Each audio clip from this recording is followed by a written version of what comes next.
This is Cyclocross magazine. We're here with Wout van Aert, the world champion cyclocross.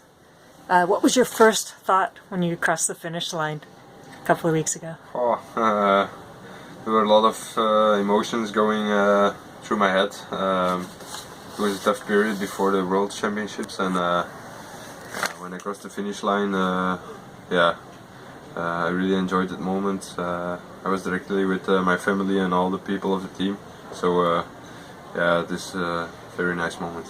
And how does that compare to the last World Championship?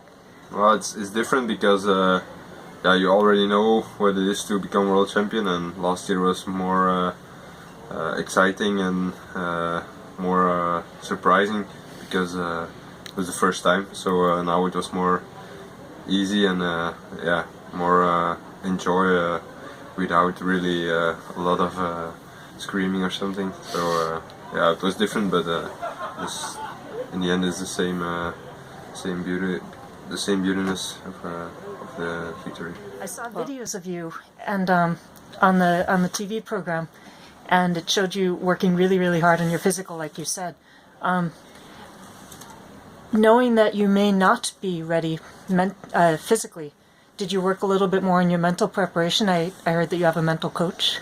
Not more than we planned. So also without knee problems, it's important to have a good mental strength before such a race. But right now it was more a different way of preparation.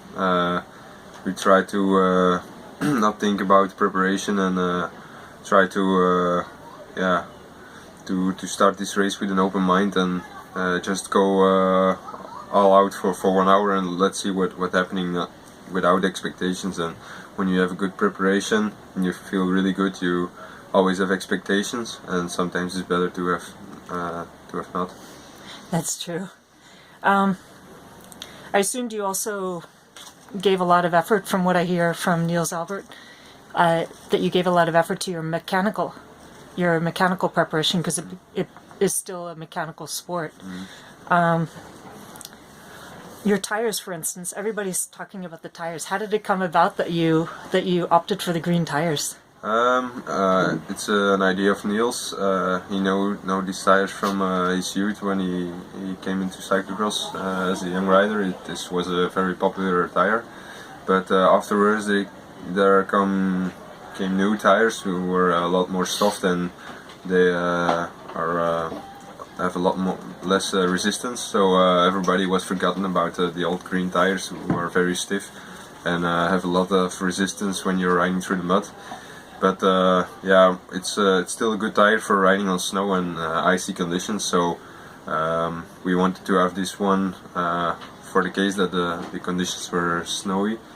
When I go to the Reckon on the day of the course, of the race, there was wasn't snow anymore. So I tried them, but afterwards I go to the normal mud tires we use. But I already felt that there were a lot of stones, and I really feel I did only one lap with the normal tires, and there was a lot of times when I hit the rim when hitting rocks, and I had a completely different feeling with the green tires, where that was not the case. So then I decided to ride the green tires, and in the end it was a good decision. But you also need a lot of power for it, because it's really tough to ride these tires. It was also mentally difficult to keep on riding with them, even after a really bad start and a bad feeling in the beginning. Wow, that's amazing. I actually took photos of your bike, and it's posted on our Cyclocross magazine website, of the dirty bike, okay, as you were in the press conference. You seem to have a tight relationship with Niels. How big of a role does he play in your success? I think he has a very big role in it. He always thinks about things where I'm not, where I don't think about it, like the tires, or places where you're going to train really specific for courses like the World Championships or other championships. So he's really into the details, and he can keep me very calm before races, because he knows what it is to be in front of of an important race, so he knows what to say before in the last moments. Yeah, he's a good one. Going back to your tires, what tire pressure did you end up using at Worlds? In the front 1.3 bar and in the back 1.4, so it was not really hard. It was just normal. It was a little bit harder than I wanted because I had better feeling with a little bit less. Done. So yeah, it was a little bit more than I wanted, but still pretty soft tire pressure. Yeah. Got it. When Mathieu reached the pits after his crucial fourth flat that we're all talking about, he was 23 seconds behind you actually. But every lap you continued to gain time on him. To me, this gives me an idea that you were at least as strong as Mathieu. What do you think? Do you think without the flats it would have? Yeah. How it would have come out? Of course, when Mathieu would have not flats in the beginning, it was it would be more difficult for me to catch him back.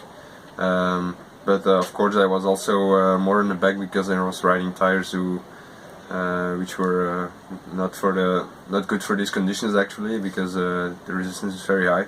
So yeah, it's really difficult. I think in the end I had a really good feeling and I managed to do two really fast lap times, and I think yeah, the result is what the result is, and it's not necessary to keep searching for what if. Yeah, that's true. Yeah, I get it.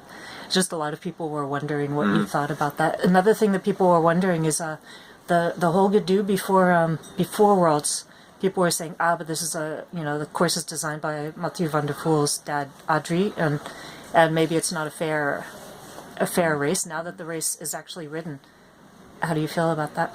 Yeah, I think yeah, it was just commotion before a race, before Worlds. It's every year the same, but when you see Mathieu is the one who has the most bad luck, it's impossible that Adrie made the course. It was not good for him, so yeah, it's the best proof that it's just yeah, stupid that they talk about it. But yeah, my opinion is also that it's pretty strange that is allowed to design also a course for Worlds. But on the other hand, he has a lot of experience and he's making beautiful tracks in the past. So I think yeah, we need these guys in CX to keep making good tracks. And my last question, how does your Colnago compare to your new felt? Oh, it's a dangerous question. Of course, my felt bike is yeah, I really like him because I have the feeling it's really the frame sizes, the geometry really suit me. I feel better than on the Colnago, which was a little bit too small, I think. But yeah, these bikes are very similar in weight and in strength. So yeah, it's like this is a little bit better because of the geometry, and it's maybe a little bit more lightweighted. But I'm staying with the same components from SRAM and Zip, which is very important for me. Great, and I saw actually that you changed your handlebar to 1 centimeter shorter reach. Because of the top tube is longer. So I don't want to change the stem size, but I wanted to change the reach of the handlebar. That was smart. I don't know, it's just a choice. Well, great. Thanks so much for your time. Thank Wout you. van Aert, Cyclocross Magazine.